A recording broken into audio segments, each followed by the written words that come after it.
오늘 함께 나누실 말씀은 추수감사주의를 맞이해서 요한복음 14장 27절 말씀으로 평안을 주시는 주님께 감사하라 라는 말씀으로 하나님 말씀 증거하도록 하겠습니다. 우리가 언제 감사하는가 라고 생각할 때 고민과 어려움 속에 있을 때보다 평안이 있을 때 정말 나의 문제들이 해결되고 나의 머릿속이나 육체적으로나 모든 면에서 어려움이 산재해서 무거워 있을 때 그것을 지나갈 때 우리는 감사하게 됩니다. 근데 이 평안이라는 것이 성경에서 하나님께서 말씀하시기는 단지 내 감정이 평화로울 때가 평안인지 아니면 정말 하나님께서 함께 하실 때가 평안인지를 성도인 우리들은 구분을 해야 합니다. 세상 사람들은 돈이 많으면 평안일 수 있지만 오히려 하나님의 은혜 안에 있다라고 한다면 모세를 예를 들겠습니다. 모세가 돈이 많고 그 공주의 아들로서 사실상 왕자로서의 지위를 가지고 애굽에서 살아가고 있었지만 모세는 그 안에서 심령의 평안을 누리지 못했습니다. 거기에서 언제나 고민되는 마음 그리고 그 민족들을 향한 마음, 이 마음들이 언제나 마음속에 혼란하게 자리 잡고 있었고 그 안에서 정작 평안을 누리지 못했습니다. 육체적으로나 물질적으로나 사회적으로는 부족할 것이 하나도 없었죠. 당시에 애굽의 왕자라고 한다면 신과 같은 존재로서 사람들한테 추앙받는 자리임에도 불구하고 그것을 전혀 누릴 수 없는 것, 그것은 이 세상이 주는 가치가 우리에게 참된 평안으로서 다가오지 않을 수 있다는 것을 보여주는 아주 중요한 예입니다. 그런데 그 모세가 언제 평안을 누리나 봤더니 자기 정치적인 혹은 자기의 지혜와 힘을 가지고 사람들을 인도하려고 할 때는 오히려 평안이 아니라 더욱더 비참한 자리까지, 살인자가 되는 자리까지 내려갔습니다. 그러다가 사실상 광야에서 40년 동안 자기는 이제 양을 치면서 사실상 전혀 왕자의 삶과는 동떨어진, 오히려 애굽에서는 가장 미천한, 애굽에서 가장 더럽다라고 여겨졌던 일이 짐승을 사육하는 일이었거든요. 그러니까 이 모세는 무려 40년을 왕자의 모습으로서 살아가다가 이제 미디안 광야로 내몰리고서 거기에서는 가축을 치는, 자기가 살아온 그 문화의 환경 속에서는 가장 낮은 자리가 양치는 일이에요. 가장 비천한 일이 양치는 일이에요. 그래서 나중에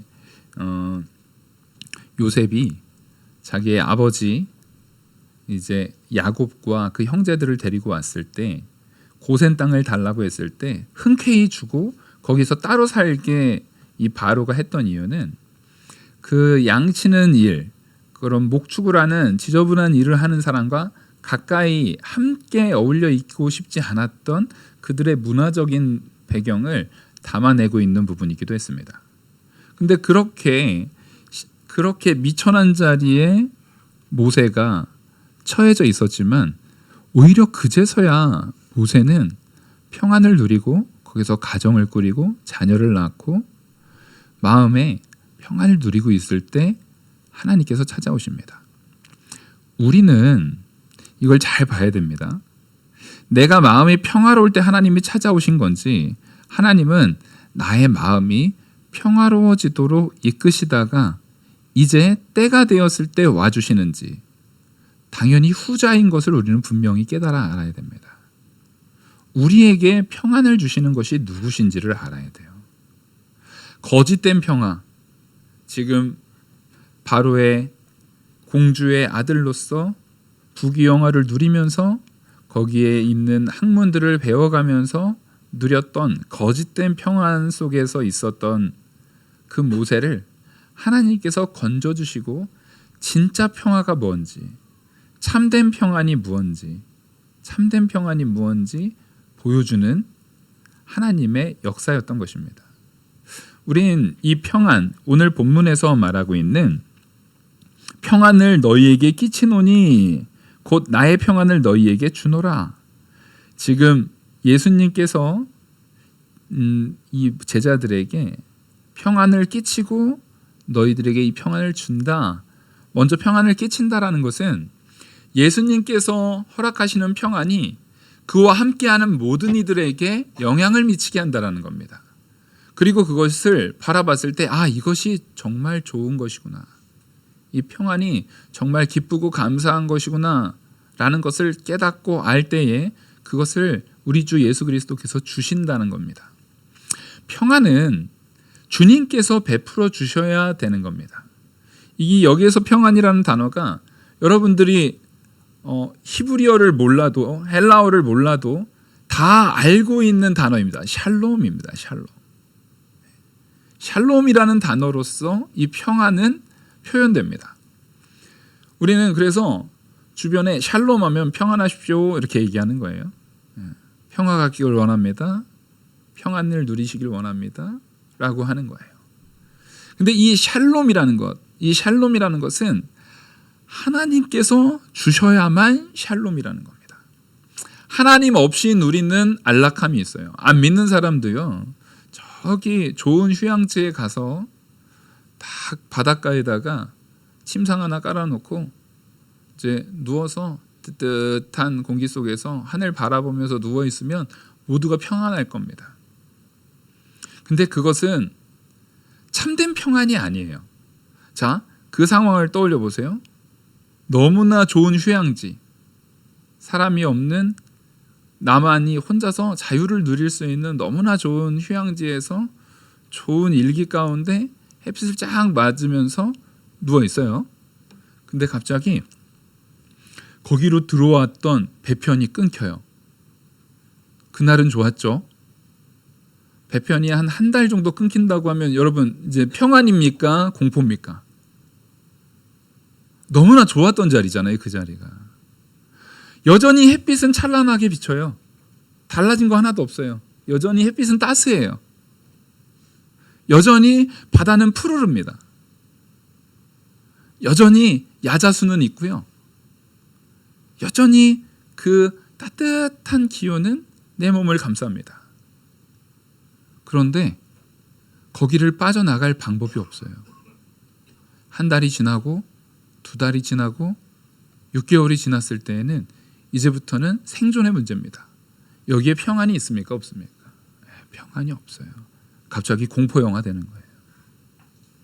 우리는 이 세상에서 나에게 주는 평안이 영원할 것 같지만 사실은 그것은 참된 평안이 아닙니다. 그래서 영원하지 않은 평안이라는 것은 언제나 우리에게 결과적으로 과해졌을 때는 고통으로 다가오게 됩니다. 제가 전에도 설교 시간에 한번 말씀드렸지만 저는 오징어 볶음을 엄청 좋아합니다.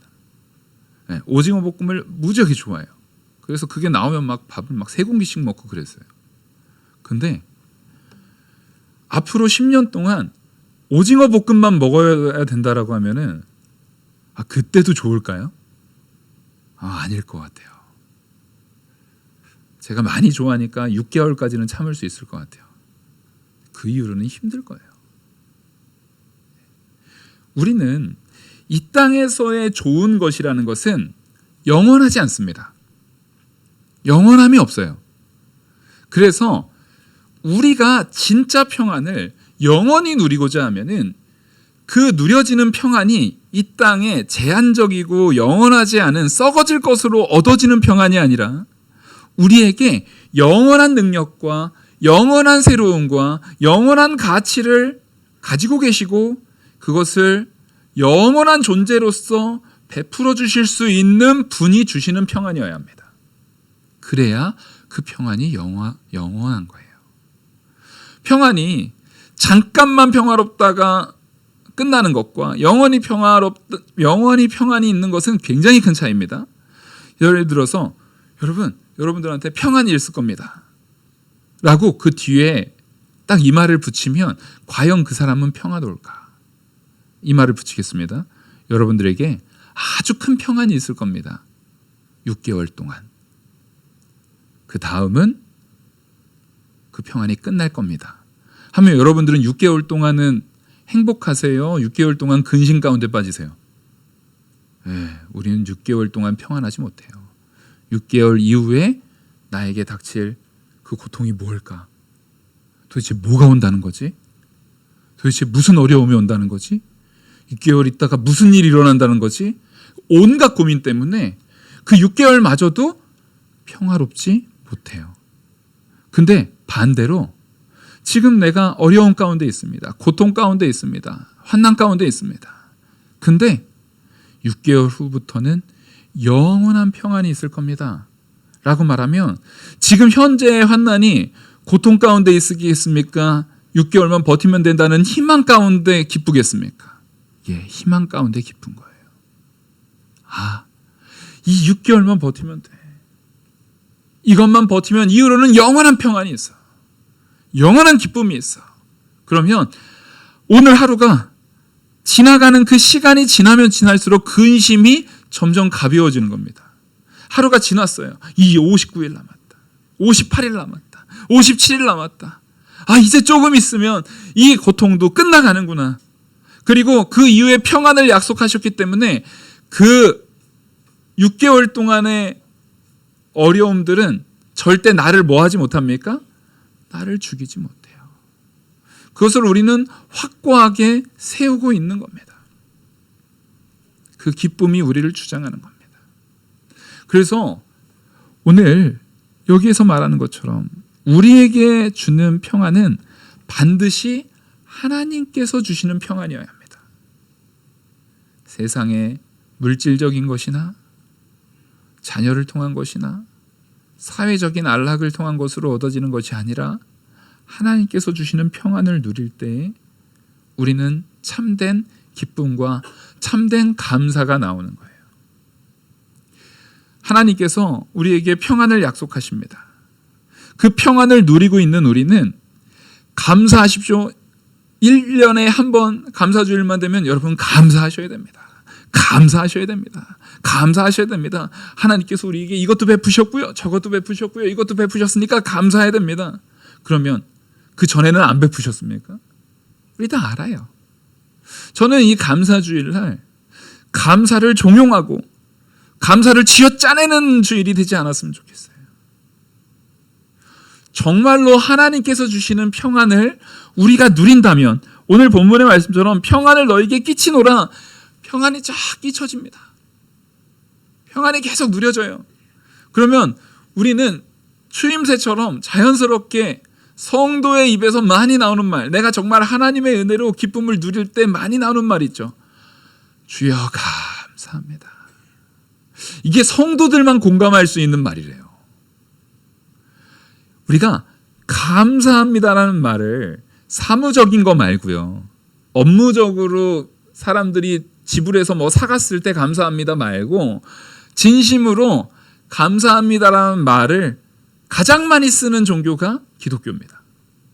실제 다른 일에 있어서 여러분들이 감사합니다라는 말을 많이 쓰는 일이 있나요? 우리 생각보다 별로 없어요. 근데 우리는 기도할 때 주여 감사합니다. 운전할 때도 운전하기 전에 제가 잠시 기도하고 운전 마치고도 기도하거든요. 왜냐하면 그 사이에도 하나님께서 보호해 주셨잖아요. 그때마다 제가 운전하는 중간중간에도 자주 하는 말이 그겁니다. 주여 감사합니다. 그리고 기도할 때에도 주여 감사합니다. 이게 유행어처럼 막 퍼졌으면 좋겠어요. 우리가 일상에서 내가 누리고 있는 것들을 하나님 앞에 감사하는 거예요. 근데 그 감사는요, 제가 주여 감사합니다 할 때 저한테 갑자기 일확천금이 떨어졌나요? 아니에요. 갑자기 저의 삶이 뭔가 확 바뀌었나요? 아니에요. 근데 이 일상을 하나님께서 보호하고 함께 하신다는 것을 깨달을 때 감사가 나오는 겁니다. 그래서 우리는 주님께 감사하는 마음은 주님께서 주시는 평안 속에서 나타납니다. 근데 주님께서 주시는 평안이라는 것은 고통 가운데서는 없습니까? 아니죠. 우리는 손양원 목사님이 그 자녀를 잃었을 때 하나님 앞에 감사의 기도를 수십 가지의 감사로 감사를 아뢰입니다. 그 중에도 제가 여러 번 여러분들한테 공유했던 그 감사, 바로 그 아들이 미국 유학을 준비하고 있었어요. 근데 미국 유학 전액 장학금으로 갈 수 있는 환경 가운데 바로 그것을 몇 개월 목전에 두고서 순교를 당한 거예요. 아들이 죽었어요. 근데 거기에 대고 손양원 목사님이 이렇게 기도를 하죠. 우리 아들 미국 유학으로도 감사하고 기뻤는데 미국보다 더 좋은 천국으로 하나님께서 데려가 주심에 감사합니다.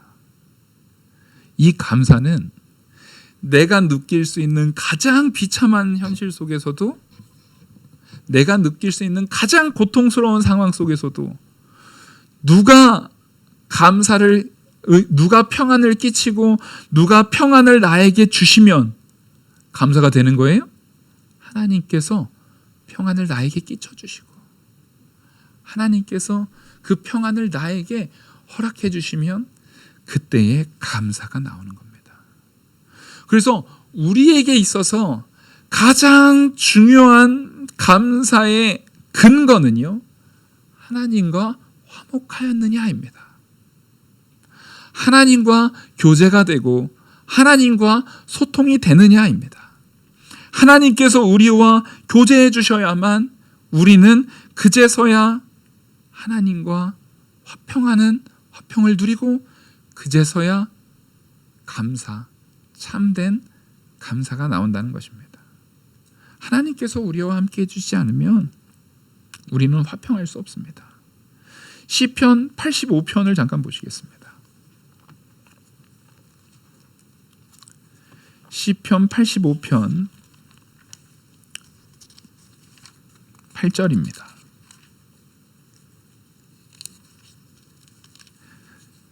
내가 여호와께서 하실 말씀을 들으리니 무릇 그의 백성 그의 성도들에게 화평을 말씀하실 것이라. 그들은 다시 어리석은 대로 돌아가지 말지로다. 하나님께서 우리에게 화평을 주실 때 다시 어리석은 대로 돌아가지 말지어다라고 했어요. 그 얘기는 이미 어디에 있었다는 겁니까? 어리석은 자리에 있었다라는 거예요. 어리석은 자리에 있을 때, 우리가 원수 되었을 때, 내가 죄인 되었을 때, 하나님의 원수 되었을 때 하나님께서는 우리를 사랑하셔서 택하시고 참된 평화의 자리, 참된 평안의 자리로 우리를 인도해 주셨습니다. 바로 우리 주 예수 그리스도의 십자가의 보혈로 우리를 하나님께서 그 구원의 자리, 참된 평안의 자리로 이끌어 주셨어요. 왜 그러셨을까요? 하나님이 우리를 먼저 사랑하셨기 때문에 그렇습니다. 그래서 우리가 죄로 인해서 하나님과 완전 단절되었던 그 자리에서 새롭게 회복될 수 있는 것은 내 힘으로는 안 돼요. 내 능력으로는 안 돼요. 내가 아무리 열심히 살고 아무리 착하게 살고 아무리 성실하게 산다 할지라도 절대 하나님께로 돌아갈 수 없습니다.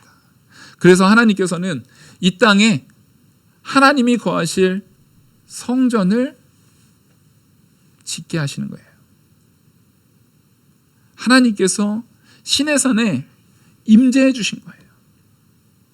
언약궤를 하나님께서 우리에게 왜 주셨습니까? 그 언약궤가 하나님께서 앉으시는 시은좌예요. 하나님께서 앉는 좌소라는 거예요. 의자라는 거예요. 왕이 앉는 의자처럼 하나님께서 이 땅에, 사실은 하나님이 감히 죄인인 우리 앞에, 감히 죄인인 우리가 하나님을 영접할 수 없어요. 근데 하나님께서 우리와 함께 하시려고 이 땅에 오시겠다는 겁니다. 원래는 아담이 범죄하기 전에는 하나님과 우리가 어땠습니까? 함께 에덴 동산에 거했죠. 아담이 언제나 하나님을 볼 수 있었고 하나님께 아뢰일 수 있었습니다. 근데 죄로 인해서 단절된 것을 사람이 도저히 회복할 수 없으니까 하나님께서 복음을 주시는 거예요.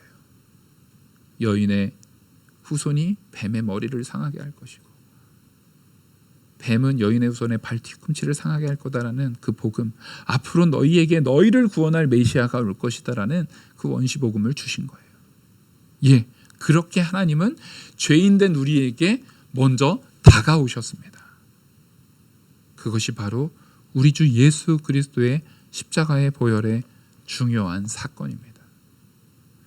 예수님은요, 이 샬롬, 바로 하나님과의 참된 평안을 성취하신 분이십니다. 참된 샬롬을 성취하시니까 우리는 내 삶 속에서 오직 예수 그리스도를 통해서만 참된 평안의 샬롬이, 그 샬롬이 이루어진다라는 것을 오늘 이 시간 믿으시기 바랍니다. 그러면 예수님께서 우리에게 주시는 가장 중요한 샬롬이 뭘까요? 우리가 앞으로는 우리 성도님들 서로 인사하실 때 샬롬 하시기 바랍니다.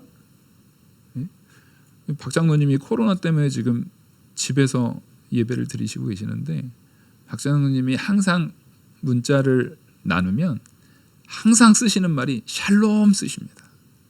너무 감사해요. 샬롬이라는 말이 정말 좋은 말이에요.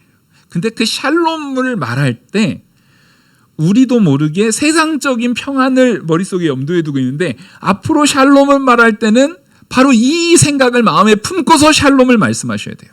바로 뭐냐면 진짜 샬롬이라는 것은, 진짜 평안이라는 것은 예수님께서만 우리에게 주실 수 있는 평안이에요.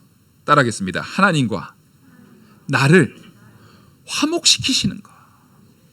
이게 진짜 평안입니다.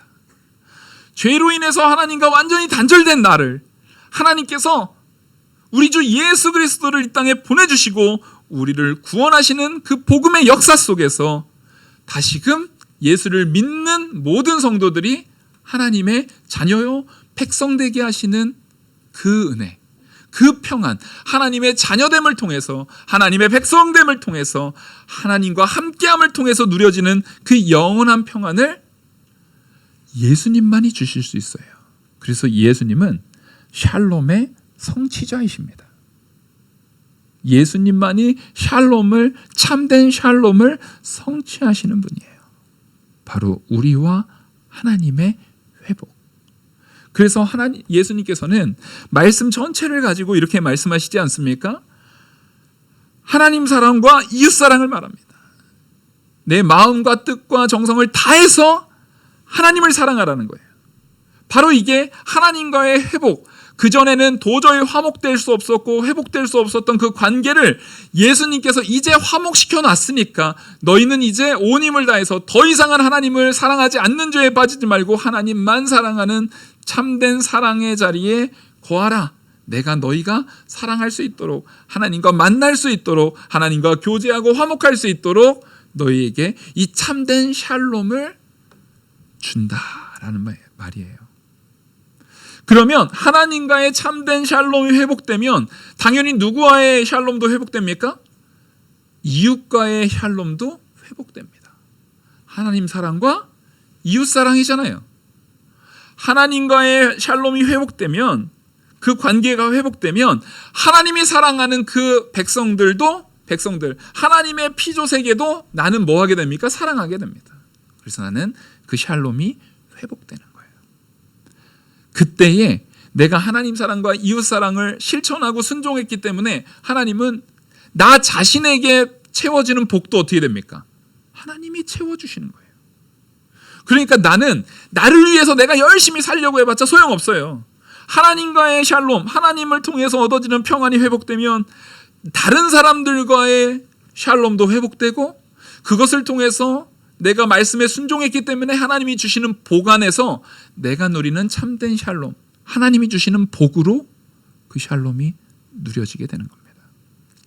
그래서 오늘 본문은 하나님께서, 예수님께서 평안을 너희에게 끼친다. 내가 너희에게 이 평안을 주노라. 그래서 이 평안은 절대 세상이 주는 것과 같지 않다라는 거예요. 세상이 주는 평안과는 완전히 다릅니다. 내가 너희에게 주는 것은 세상이 주는 것과 같지 아니하니라. 세상이 주는 평안은 아까 말했듯이 휴양지를 할지라도 6개월 갇히면 그때부터는 공포예요. 그때부터는 공포예요. 세상이 주는 것과는 같지 않은 영원한 평안, 참된 평안을 누리면서 감사하는 우리들 되시길 바랍니다. 하나님이 나와 함께 하심을 믿으십니까? 지금 이 순간 살아가는 삶이 어느 누구나 고달프지 않은 사람은 이 땅에 존재하지 않습니다. 우리는 모두 다 고달파요. 어렸을 때는 공부 때문에, 젊었을 때는 돈이 없어서, 나이가 들어서는 집도 있고 뭣도 있고 다 한다 할지라도 이제 육신이 늙어서 과거의 내 몸이 아니잖아요. 언제나 우리는 그 어려움을 계속 가지고 살아가게 돼 있습니다. 하지만 그 모든 것들이 하나님의 은혜로 완전히 회복되고 완전히 극복되는 참된 승리의 그날을 소망하면서 우리는 하나님과의 화목된 참된 샬롬, 예수 그리스도만이 주실 수 있는 하나님과의 관계가 회복되는 참된 샬롬을, 그 참된 평안을 우리가 내 입술로 고백하고 사람들에게 축복하고 하나님과 기쁨을 누리는 자들이 다 돼야 됩니다. 그렇게 누릴 사람이 마음에 근심하면 돼요, 안 돼요? 두려워하면 됩니까, 안 됩니까? 여러분, 지금 이 세상의 경제적인 어려움을 너무 근심하고 두려워하지 마십시오. 이 세상이 나에게서 뺏어갈 수 있는 것은 최대가 목숨이에요. 근데 그 목숨도 하나님께서 주장해 주십니다. 그래서 마지막 하반절, 너희는 마음에 근심하지 말고 두려워하지 말라. 이거 같이 한번 크게 읽겠습니다. 시작. 너희는 마음에 근심하지 말고 두려워하지 말라. 이 뒤에 뭘 붙이면 좋을까요? 오히려 감사하라. 하나님께서 주시는 평안 안에 우리는 두려워하지 말고 근심하지 말고 감사하면서, 진짜 감사를 누리면서 우리 옆 사람에게 서로 이렇게 좀 쳐다보시고 샬롬 하겠습니다. 샬롬, 샬롬. 우리 유아실도 샬롬입니다. 아니, 부부들끼리 꼭 좀 보고 샬롬 좀 하세요. 지금 뒤에 앉아서도 이렇게 부부들 이렇게 보시면서 샬롬 좀 하세요. 샬롬이에요, 사모님? 네. 너무 샬롬들을 안 하죠. 근데 이 평안은 세상이 주는 평안이 아니라, 세상이 주는 샬롬이 아니라 뭐라고요? 하나님이 주시는 샬롬. 하나님과 화복되고 하나님과 회복되고 화목되는 참된 샬롬을 누리는 우리들 됐으면 좋겠습니다. 기도하시겠습니다. 은혜와 사랑이 많으신 하나님 아버지, 오늘 하나님의 은혜 안에서 누려지는 이 참된 평안, 그 샬롬을 통해서 진심으로 감사하는 우리들 되게 하여 주시옵소서. 1년 중에 감사주일만 감사하는 날이 되는 것이 아니라 언제나 하나님께서 나와 함께 하심을 깨닫고 참된 샬롬을 누리는 우리들 되게 은혜 내려 주시옵소서. 이 모든 말씀 살아계시는 우리 주 예수 그리스도의 이름으로 기도 올리옵나이다. 아멘. 찬송가